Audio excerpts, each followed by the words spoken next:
Welcome to Adulting, Rent to Retirement, the video podcast where three professionals and friends try to make sense of this whole being an adult thing. We will talk about real life adulting topics, finances, home ownership, and legalese, and all the things they didn't teach us in school. Whether you're renting or buying, investing for the future, planning for your family, or just trying to keep plants alive, we've got you. You can expect laughs, real talk, and some pretty useful advice from a real estate broker, financial advisor, and estate planning attorney. Because adulting can be hard, but at least we can figure it out together. Let's get into it.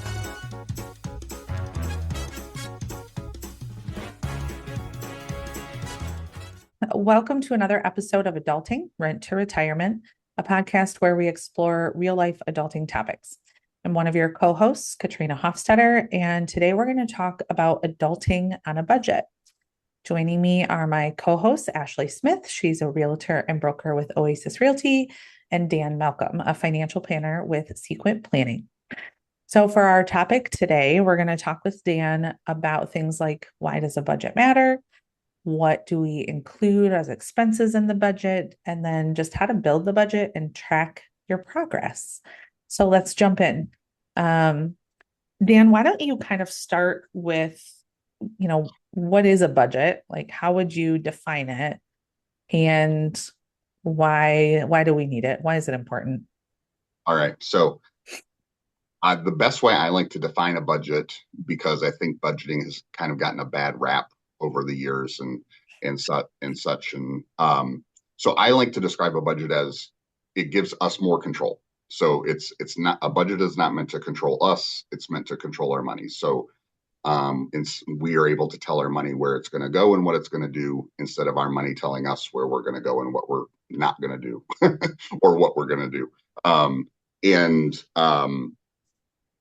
so I think a budget is really important because, obviously living within your means just gives you more options in life, more freedom in life. And I would say if I value anything in life, it's freedom, and independence. And so budgeting and just having a good financial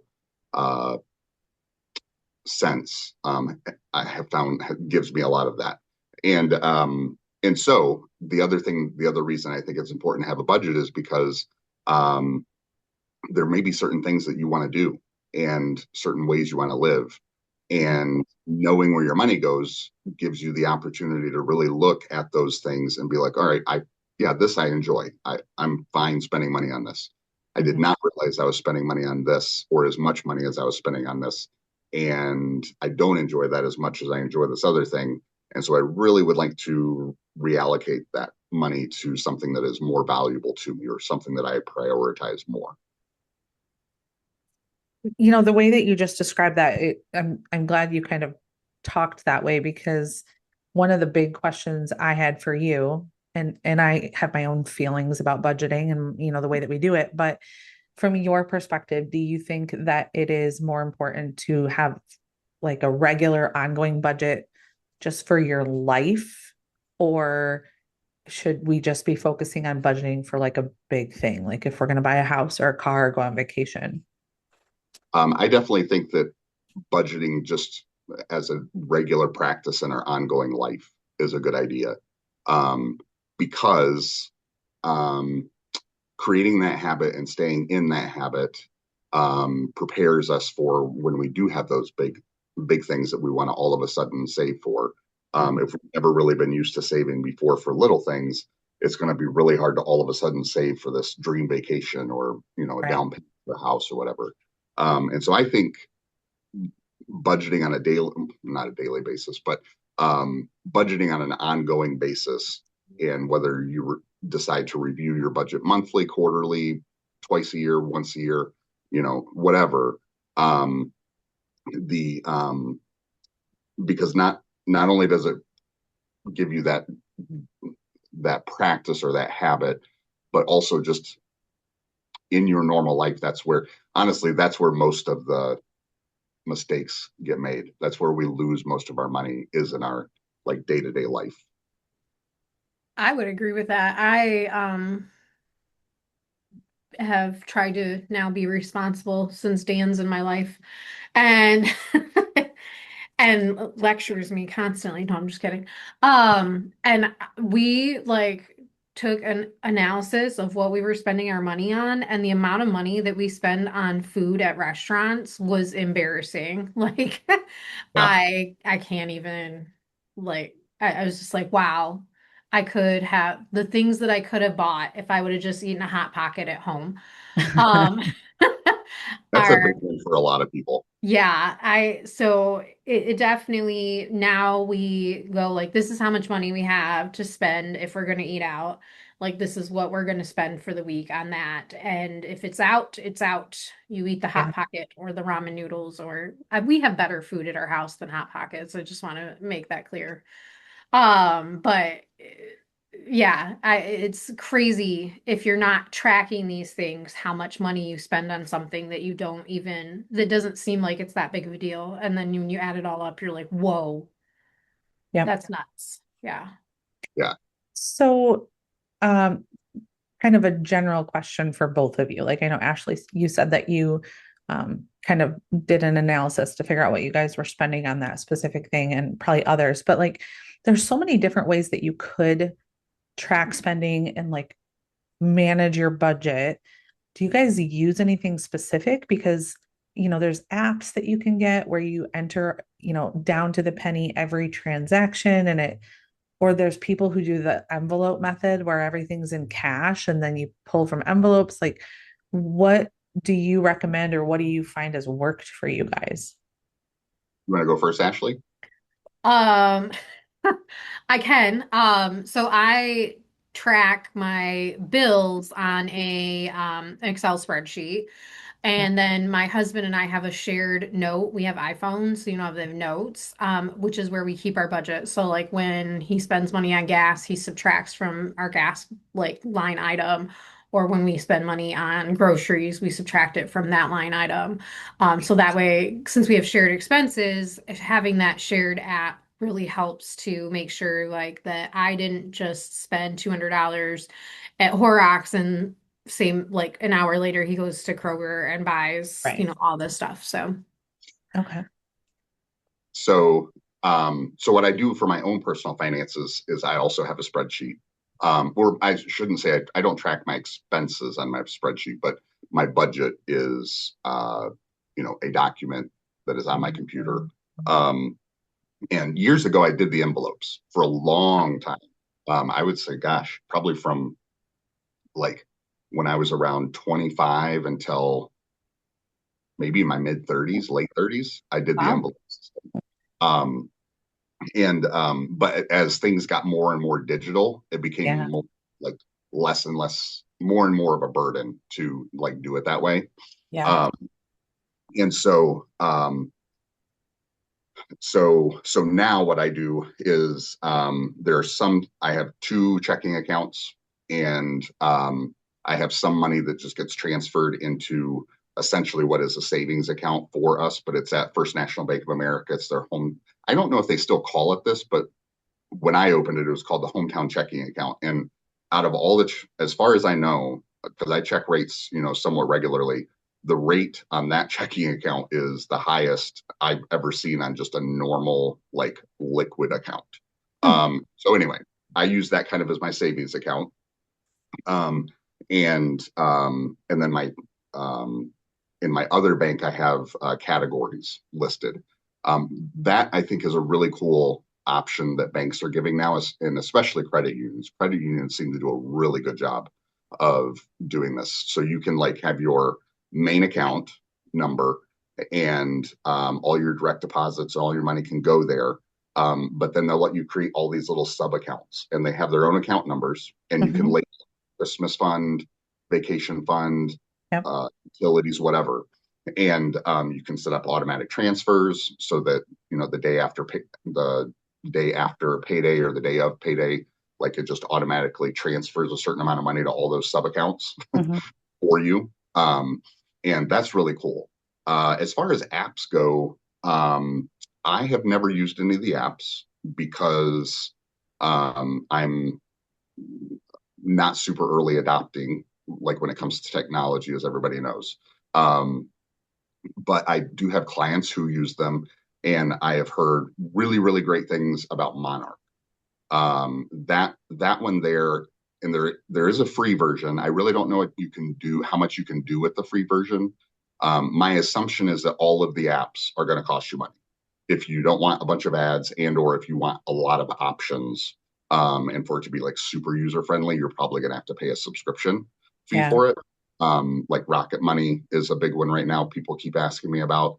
But I saw Monarch, and Monarch was really cool. Like, you can log into all of your financial stuff. You can log into your utility bills, everything through it, as long as you're okay with giving Monarch, access to everything. Right.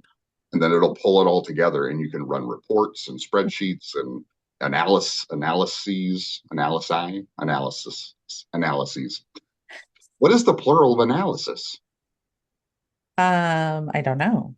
I don't know either. Now I'm curious. Let me find out. You keep talking. Because I think it's analysis. I'm going to go with analyses because that's what sounds the best. There's analysis. That sounds very singular, but deer also okay. sounds kind of singular. It's analyses.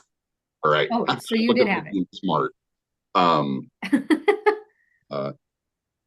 but now I lost my train of thought. All right. You were talking about the Monarch app. Oh yeah. How it So does the analyses. Thank you very much. So yeah, if you don't mind spending a subscription or spending money on a subscription each month, then I bet those apps are super user friendly and good. Okay.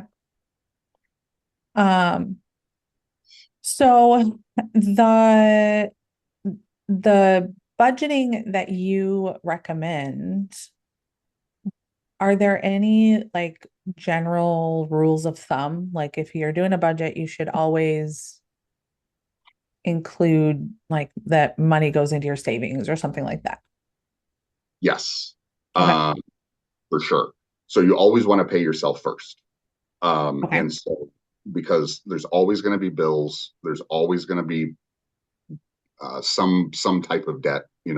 Every very few people don't have at least one debt, whether it's just their mortgage. And so there's always going to be somebody somewhere calling for your money.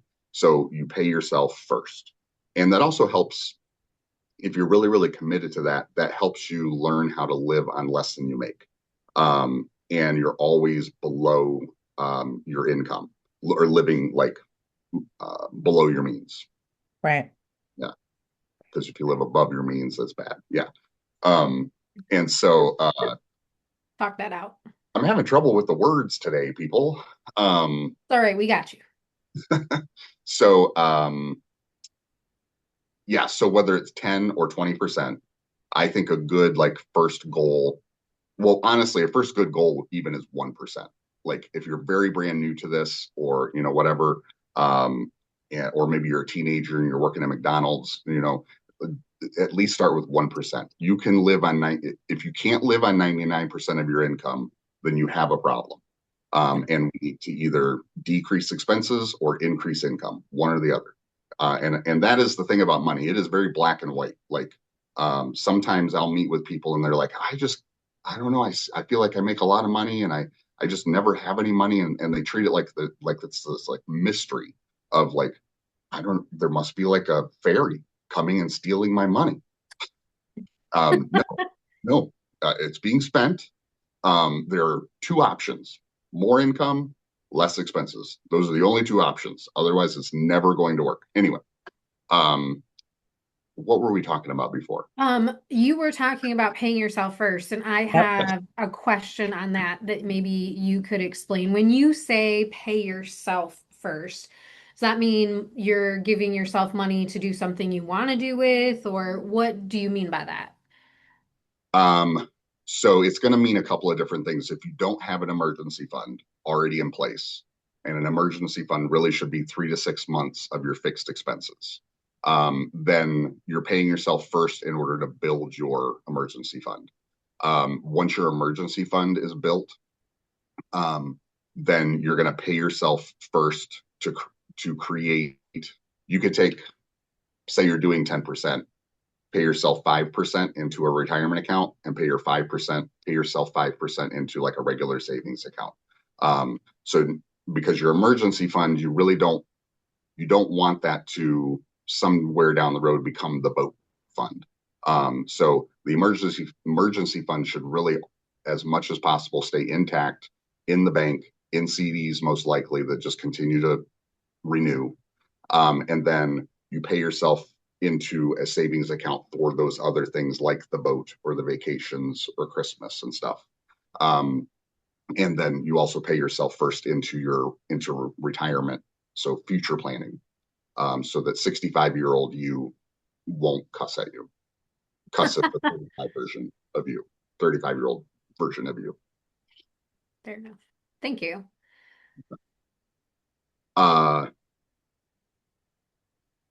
Okay. Were there other, so we were kind of talking about the kind of rules of thumb, and you said yes. Oh, I think I asked about putting something in savings, and then you kind of started talking about paying yourself first.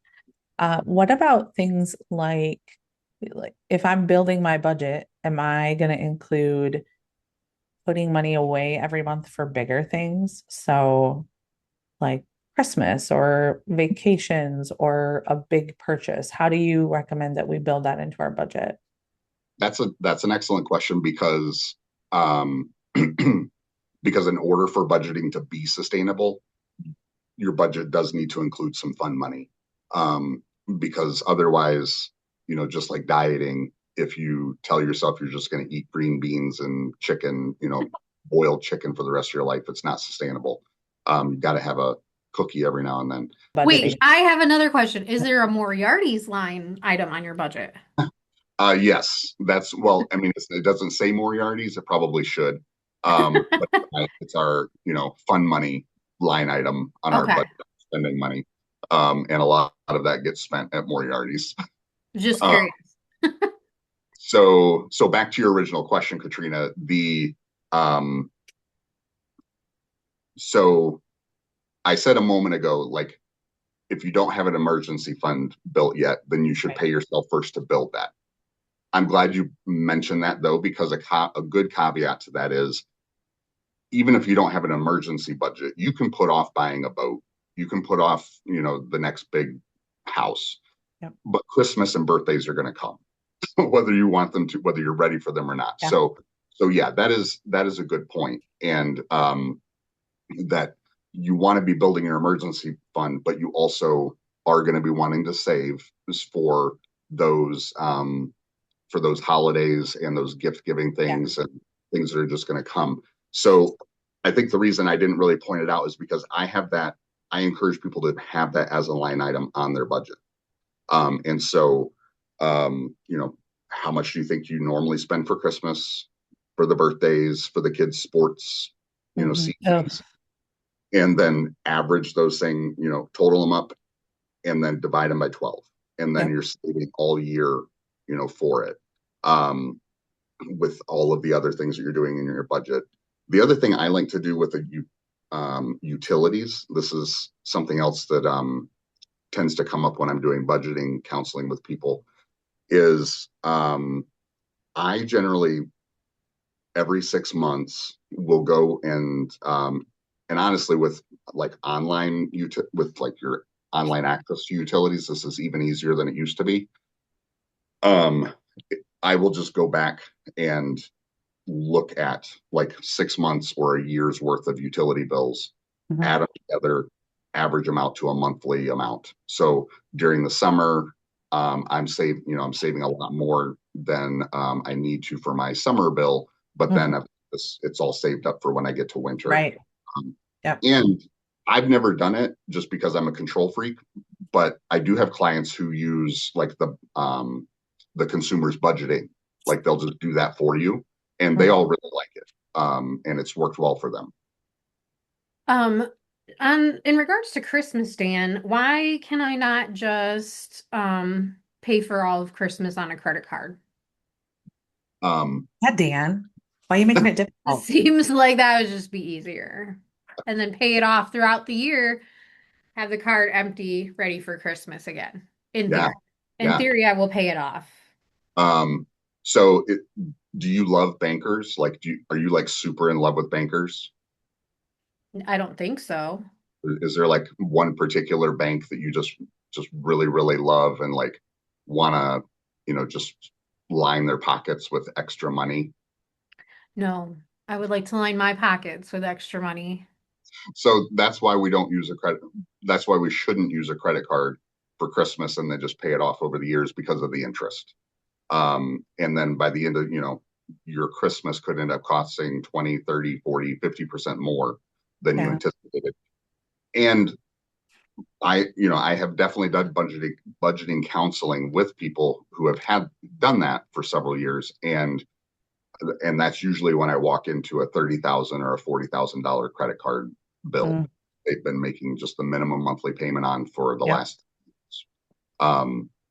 And so if you ever, I would say that's the number one sign. The number one sign, if you're listening to this or watching this and you're like, do I need a budget? If you have a credit card balance that is ever moving from one month to the next month, your balance on your credit card is not zero on the due date every month, then you need a budget because that means you're spending more than you're making. And on the credit card budgeting, you mentioned minimum payments. Should our goal be to make more than the minimum payment? Like what percentage would you, or like is there a good way to figure out what we should be paying instead of going by whatever the minimum payment is required by the card?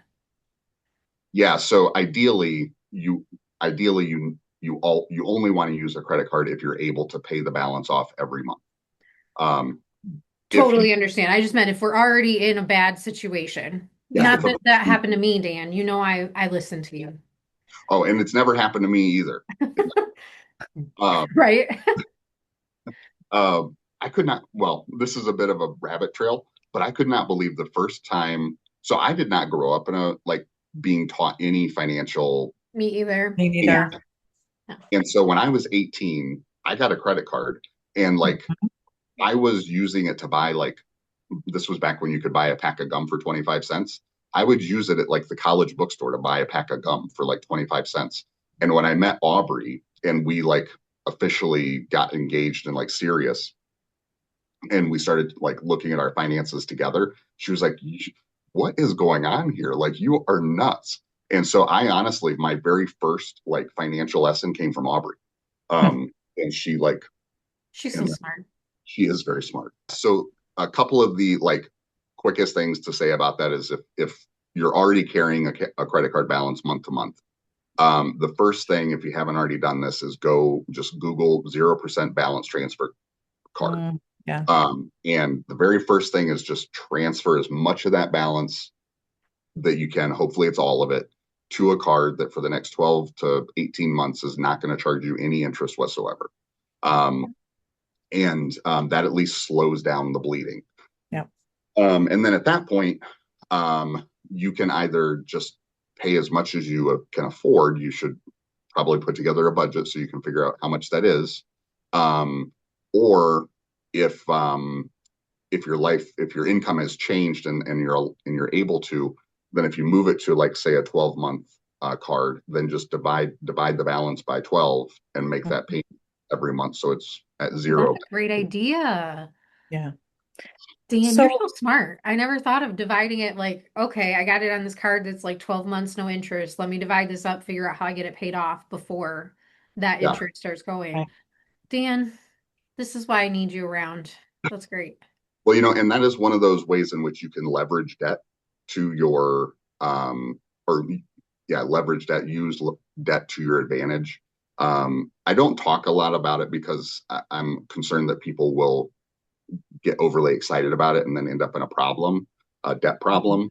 But if you're in that situation and you get your tax return and you've got the money to pay that off, but you've got 12 months of 0%, pop that like lump sum from your taxes in your bank. And even if you're only making 1 or 2% on it, make money while you're paying off your debt is what I'm trying to get at. So I have a question for you that I've been thinking about for a couple of days that is not necessarily budget related, but we're talking about credit cards and it's credit card related. So I'm just going to throw it out there. What are your thoughts? And this is for both of you. What are your thoughts on utilizing like some of those really bougie cards where you can get like Delta Sky Miles or whatever to like use for regular monthly things that you like your when you get gas or your groceries and then you just pay it off every month I versus don't your know. debit card. I don't know what Dan's answer is going to be, and I hope he's not mad at me as my financial advisor, but I live by the Delta Sky Miles. I've not paid for a flight for me and my family in 7 years. We put everything on the Delta Sky Miles Okay. and pay it off. Um, but I will say I have kind of cut back a little bit when I go to small businesses because I did hear that they have a higher fee for Yeah. using people using Amex, and I'm like, I'm only using it for my own selfish reasons. And I've tried to not use it so much when I go to small businesses. But man, if I'm at Target, I'm getting those Sky Miles. Sorry, Okay. Dan, That's but okay. um, I don't know if you're gonna yell at me for doing it. I don't tell you that I do. But I seriously, I've been just to Orlando twice, New Orleans, not paid for a flight. I Well, just Delta called Sky you Miles, out that's where it's and at. I didn't even realize I was going to be calling you out. I'm sorry. I I I It's only okay. ask because like we don't use credit cards anymore. Like the cards are still open, but we don't use them.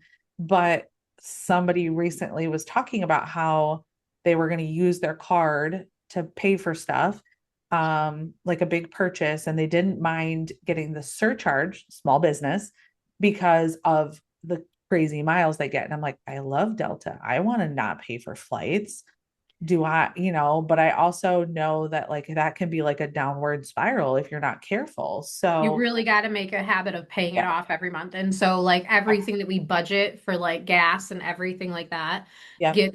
we keep it in our bank account and then pay that at the end Yeah. of the month. So that's how Like, we do it. But do you use it for like your mortgage payment and your utilities and all that kind of stuff too? Or just, utilities, yes. okay. Mortgage, no. I don't think they let you pay mortgage with a credit card, but I'm not Okay. 100% sure on that. It might depend on your mortgage company.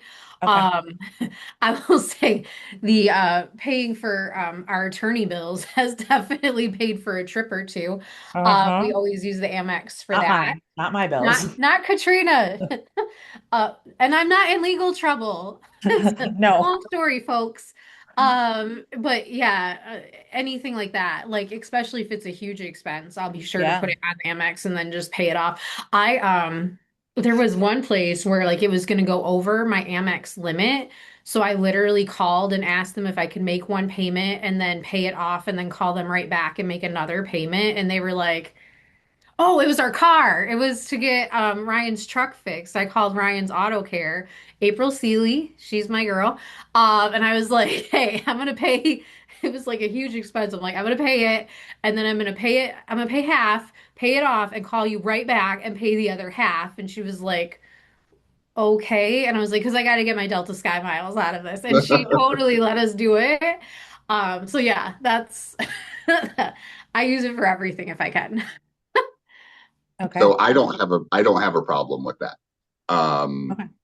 I think Ashley did a good job of explaining like how one way of keeping that in control is that like you're still budgeting, you're still, that the money that you're going to have to use to pay that off every month is there. Yeah.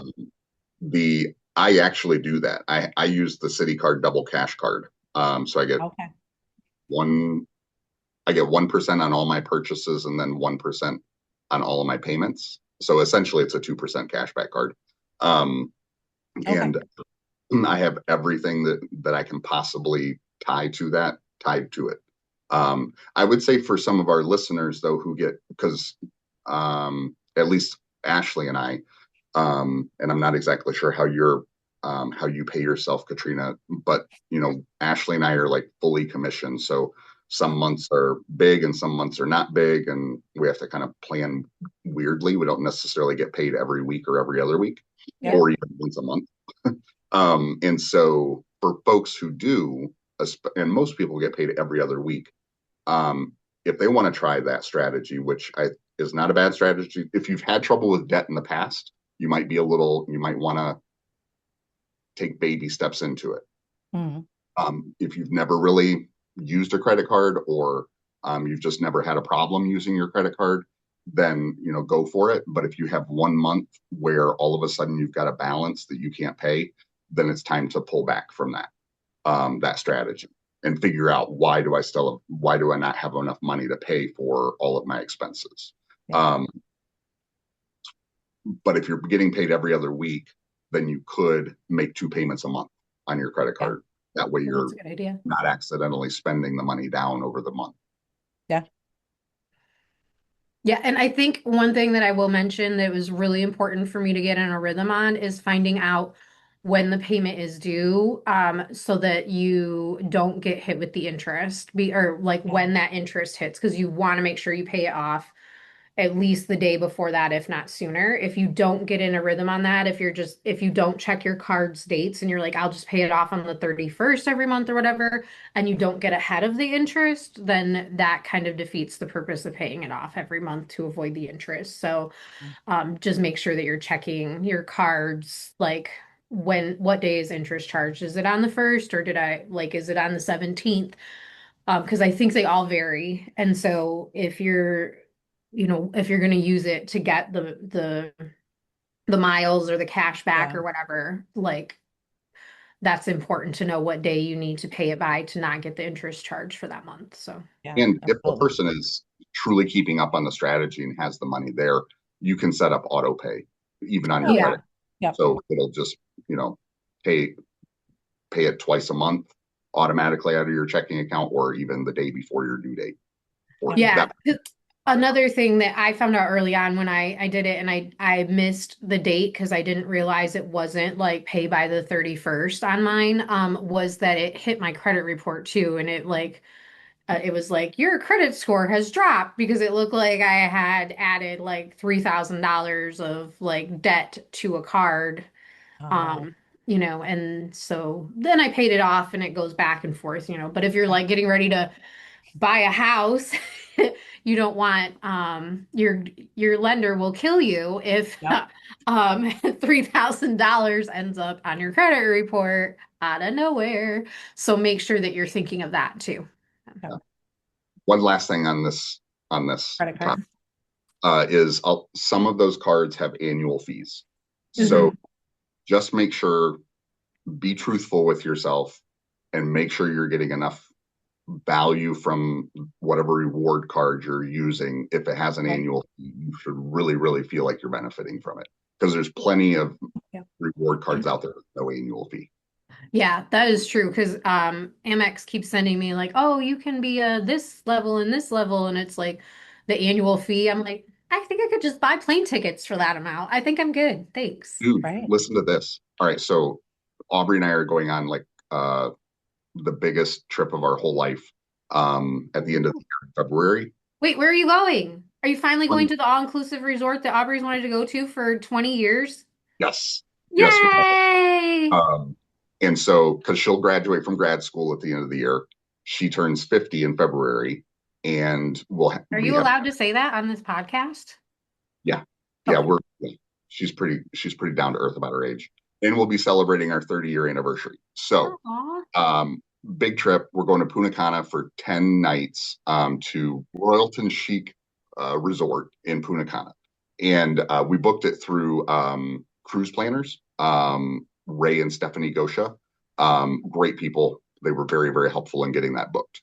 Anyway, so they mentioned to me while we were like picking, they said, if you have this certain American Express card, then we got we would get like first class on the flights and all, like a lot of perks. So I went and I looked at that card, and I forget which American Express card it is now, but its annual fee is like $950. Yeah. I was like, you got to be kidding me. Like, Yeah. Yeah, they keep sending me that one. I'm like, no, I'm good. I will just take my free miles yeah, and be good. I don't need to be in the Delta Lounge and like Mhm. these random perks. So yeah. Be careful. Be careful on the annual fees. I think that's really important. If it's Yeah, outweigh, like even on the cash back cards, if you're like, sweet, I get $1 back for every dollar that I spend, but you're paying a $900 annual fee. Are you making more than $900? right. So this kind of sidebarred into credit cards versus Sorry. budgeting. So I'm apologies so about that. sorry. But No, it's um, okay. Credit Okay. cards are a big part of budgeting. um, I have a topic to circle back to on Okay. budgeting, but Ashley, you looked like you were gonna say oh no, something. I was just gonna say I know that I didn't know if Dan had wanted to bring it back to budgeting and if he had more tips for us, but it sounds like you have a good question. So Oh, I was just looking through some of the notes that he had put together, and um, one of the topics was like, h- what do we consider an essential expense versus non-essential? And I think it's probably, it could be obvious, but can you just talk about that a little bit? And, um, what are the things that you would consider essential that we have to budget for? And then if there's not enough money, what are the non-essential things that we maybe don't pay for if the money's tight? Yeah. So, I mean, some of those things are obvious, but not all of them are obvious because I think some of them are going to be situational and like go person to person. So, some of the things that we would definitely all consider obvious, we all have to eat. So, food, shelter, hopefully comfortable shelter. So, being able to afford to keep ourselves warm in the winter and cool in the summer. Um, I mean, I suppose I don't know. I was 16 years old before I ever had air conditioning. How about you guys? yeah, not till I was 18. Our house growing up did not have air conditioning. Yep. And I lived in Until the I got South. my apartment, I was like, what is this? This is amazing. And I lived in the South. So like you could make an argument that air conditioning, keeping yourself cool in the summer is not an essential. But maybe my parents wouldn't have fought as much as they did if we had like not time. So maybe it is an essential. So anyway, there's those things that are going to be essential to just staying alive. And then um, things that I think might be essential for some people that are not essential for other people is um, certain medical needs, certain mental health needs. Some people are going to have those needs, and those line items are going to be essential for their budget. Other people are not. Things that I think of that I see often that I feel like get put into the need versus want category, um, especially when a family is struggling and they're carrying a lot of debt, is stuff for kids. Um, Sports are a big one. All of the extracurricular activities and stuff like that for the kids. That's difficult for parents to be like, hey, we've got to turn all this off for a year. Um, and Yeah. and I, I've encouraged people to do that.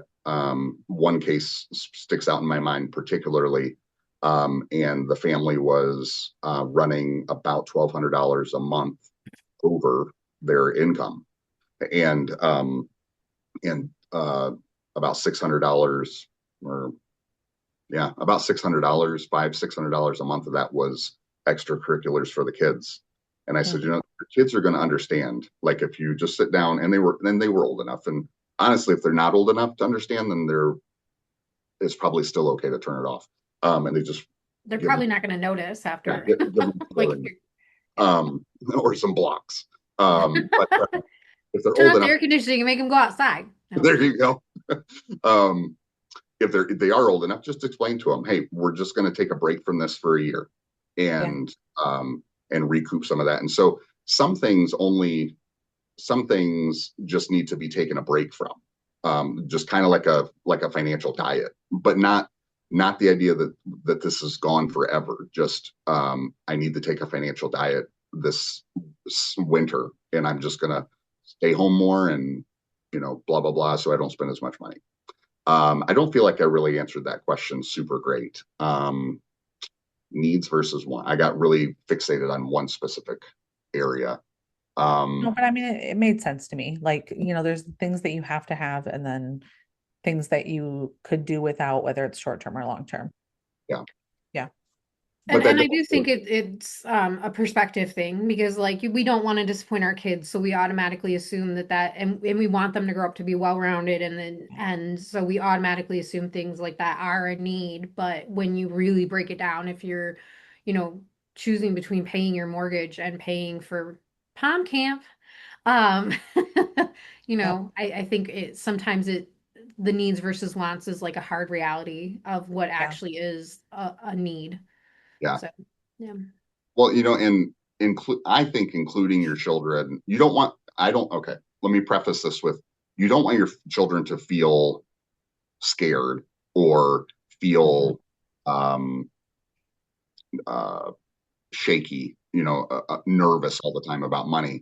But I do think it's important to include your kids in some aspect, some level at least, in the family finances, because them participating in a financial diet because something happened and we can't pay for Palm Camp this year, that prepares them for their own adulthood when they're going to have their own kids. They don't grow up thinking, okay, my job as a parent is to do, uh, everything that I can possibly like drive myself into debt to give my kid every little thing that they want. They don't grow up, thinking that they should, and then as an adult think they should have everything, um, and and immediately. We shouldn't all have a boat when we're 20.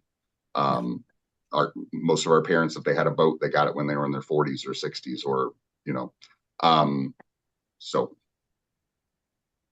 I think it helps prepare them. Yeah. I think we could do like a whole topic on parents and how they and what our responsibilities actually are to our kids. I've seen parents with Yeah. like crazy debt from weddings and college, and I'm just like, I love my children, but that will not be me. Like, I think that is like a huge subject all on its own. Yeah, Like, do you put Palm Camp on a credit card to keep your kid happy or and to keep them motivated and in a team sport, or do you say we're on a financial diet? I think a Yep. lot of families get put in those situations pretty frequently, and I think that those decisions, yeah, could take a whole other Yep. episode talking about what makes sense. It's yeah. crazy. But Yeah. Dan, is there anything else that we haven't talked about yet that you wanted to share? So I think this would be the last most important thing that I would have, and that is avoiding lifestyle inflation. And I'm going to use myself as an example. Um, for is it the hot tub? no, Sorry. Just checking. no, but Just jumping ahead. a hot tub is a whole other like discussion, life lesson that I could share with people. Um, so when I was um, so Aubrey and I were really, really broke. Like for the first until we were I didn't get my first job making good money until I was probably, gosh, how old was I? I think I was like 37, 38, something like that. And so prior to that, like I had never made more than $45,000 a year. And we've been a single income family like our whole life, our whole marriage. And so like we got really, really good and used to living on very little. And it was not fun and it was not stress free. And anybody that says that more money is more problems, that is just not exactly true. Or that money doesn't buy happiness, that is also not exactly true. Like I get the like where they're coming from with that, but uh having more money is better, in my opinion. Um and so anyway, so I started making good money when I was like 37, 38, and like all of a sudden went to like I was now making almost triple the most I had ever made in my life. And that first year that happened, I definitely did not, I was not wise. Like I wasn't dumb necessarily, but like we made up for we made up that year and probably the second year really of that. We made up for all the things that we couldn't do for the first, however many years of our, I guess 15, 16 years of our marriage.